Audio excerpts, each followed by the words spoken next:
barangkali ya ada. Ya. Dari sependek pengetahuan aku melihatnya ada.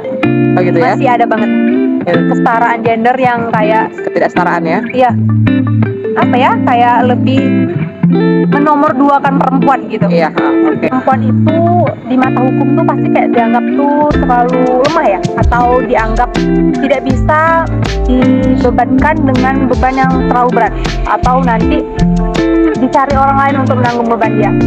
Jadi menurut aku kayak perempuan itu terlalu dimudahkan atau terlalu disepelekan di dalam hukumnya Kak ya. Menurut aku perempuan dan hukum itu dua persepsi yang berbanding balik gitu. Jadi perempuan itu selalu dianggapkan kayak dimudahkan atau disepelekan gitu perempuan di dalam hukum. Dan juga menurut aku beberapa kasus yang menyangkut tentang perempuan itu pasti selalu kayak ya udah hukumannya segini, atau nanti oh ya udah deh peraturannya ini aja gini nih, atau mungkin lebih ke kasus pelecehan contohnya ya Kak ya. Misalnya kayak kasus contohnya pelecehan itu pasti dianggapnya, pasti ditanyanya perempuannya nggak tuh yang salah, atau perempuannya nggak mungkin yang nggak bener atau yang gimana. Menurut aku gitu sih Kak yang di mata hukum. Ada beberapa faktor yang mempengaruhi. Pertama, karena dia ngerasa dia sendiri. Yang kedua, karena dia ngerasa dia tidak memampuni akan kemampuan dia untuk membela diri dia sendiri. Terus yang ketiga itu mungkin karena faktor lingkungan ya Kak, kayak menganggap kayak yang ya udah deh damai aja ya seperti itu ya, atau kayak ya udah deh kembali aja ke pasangannya lagi kayak gitu. Jadi itu yang membuat wanita itu sulit untuk bersuara Kak. Dan juga menurut aku KDRT atau pelecehan itu biasanya karena ada hubungan yang kayak ibarat tuh tali yang selalu ngiket. Jadi yang kalau misalnya dia kayak ya udah deh aku mau pisah atau aku mau udahan deh sama dia, itu palingan tali pertama tuh yang kebuka. Tapi itu masih aja banyak lagi tali-tali yang berikutnya masih nyantol. Kalau misalnya perempuan itu biasanya tuh kayak takut, lebih banyak takutnya. Dan kalau misalnya dia mau menegakkan keadilan untuk dia tuh jalannya panjang banget yang harus dia laluin. Yang mau itu dari cemoohan orang atau mungkin dari keluarga dia, bisa jadi itu yang membuat dia tuh kayak rapuh gitu ya, kayak ya udah deh aku memilih untuk jalan damai saja kan, atau penindakan aborsi untuk orang yang disabilitas Kak. Gimana? Menurut aku gini, kalau orang disabilitas itu lewat dari dia 3 bulan itu dia nggak boleh melakukan aborsi. Sedangkan ya seperti yang kita tahu disabilitas itu kayak untuk mengurusi dirinya sendiri aja, atau untuk sekedar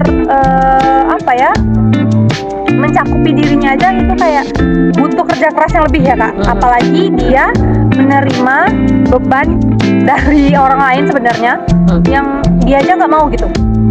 Jadi kayak keadilannya sangat diperlukan sih Pak. Oh, ada kasus aborsi itu? Ada. Jadi ada kasus aborsi, kayak aku nggak mau nyebutin labelnya ya. Jadi dia tuh korban pelecehan, korban pemerkosaan. Dia nggak bisa jalan. Ya. Nah, jadi dia tuh korban pelecehan, terus pelapornya itu setelah usia kandungannya itu 2 bulanan lebih. Jadi kan prosesnya itu panjang ya Kak. Nah, pas sudah nyampe di pengadilannya, itu kandungan dia tuh udah sampai mau 4 bulan. Nah, dengan pengadilan itu malah ditolak. Dinyatakan untuk damai. Jadinya Kak. Gitu ya? Iya. Malah kayak yang gimana keadilannya kayak gitu loh. Sedangkan kayak ini loh susah ya kan, untuk dirinya aja ini udah susah gitu. Terus dia udah ditambah lagi beban yang kayak gitu. Harus menanggung kehamilan tadi. Harus menanggung kehamilan lagi. Gitu ya. Akhirnya bagaimana kasus itu? Akhirnya damai? Iya. Gitu ya. Ya seharusnya aborsi itu bisa dilakukan. Harusnya aborsi bisa dilakukan karena sebenarnya kan itu persetujuan dua belah pihak. Seharusnya itu tidak merugikan wanita, apalagi dia disabilitas. Gitu, Kak. Oh, menarik ini ya. Iya. Jadi kamu mendukung aborsi bisa dilegalkan untuk hal-hal tertentu. Hal-hal tertentu ya. Apa misalnya kalau selain yang disabilitas tadi? Kalau selain disabilitas mungkin seperti ini ya Kak. Mungkin kebanyakan dari kita atau kebanyakan tahunya kita kayak dia udah korban pelecehan seksual ini. terus dinikahkan lagi dengan orang yang melecehkan dia. Ya Allah kak, itu udah double, udah ketimpa beton, tangga, udah semuanya tuh, rumah pun udah ketimpa lagi semuanya tuh. Menurut aku kayak yang kalau misalnya kita mau menikah, bukankah seharusnya hubungan itu dilaksanakan dengan adanya kesukaan atau adanya ketertarikan antara kedua belah pihak itu, bukannya karena ada paksaan aja gitu pak. Jadi dia juga berhak untuk melakukan aborsi. Sekarang sih undang-undangnya kan udah ada, undang-undang istri menolak ajakan suami aja udah ada gitu kan. Itu namanya udah pemerkosaan suami gitu. Maksud aku sih kayak undang-undangnya ada, tinggal penegakannya aja. Oke, menurut aku yang pertama kita tegas dengan keadilan kita. Maksud aku tuh kayak gini, kalau misalnya memang kita berhak untuk mendapatkan keadilan, kita harus tegas, kita harus yakin, kita harus percaya kalau misalnya kita bisa sampai ke ujung untuk tahap pengadilan kita kak. Contohnya kayak gini kan, misalnya kita dapat kasus, atau misalnya kita, contohnya aja deh, misalnya kita dilecehin, itu kasus untuk mau kita nyelesain aja itu panjang banget. Mau itu kasusnya dipublikasi dulu atau kasusnya gimana ya, jadi itu kan ada kayak beberapa cemoohan dari orang lain ya kak, yang buat kadang itu perempuan itu ngedown kak. Kadang perempuan itu nggak percaya diri, apakah dia benar, jadi dia bertanya-tanya ke diri dia, apakah aku ini tidak berhak mendapatkan keadilan kayak gitu, apakah aku hanya gimana ya, apakah aku hanya cuma bisa berdamai kayak gitu. Aku setuju sih. Contohnya aja gini, aku punya teman, dia korban pelecehan oleh pacarnya atau KDP ya, pelecehan juga, KDP juga gitu. KDP itu kekerasan dalam pacaran. Terus dia akhirnya mutusin untuk ini nyewa pengacara. Nah dari pengacaranya aja itu dia bertanya kayak, itu memang salah kamu? Kayak seakan-akan itu kayak dia menyalahkan kliennya sendiri. Oh gitu ya? Iya.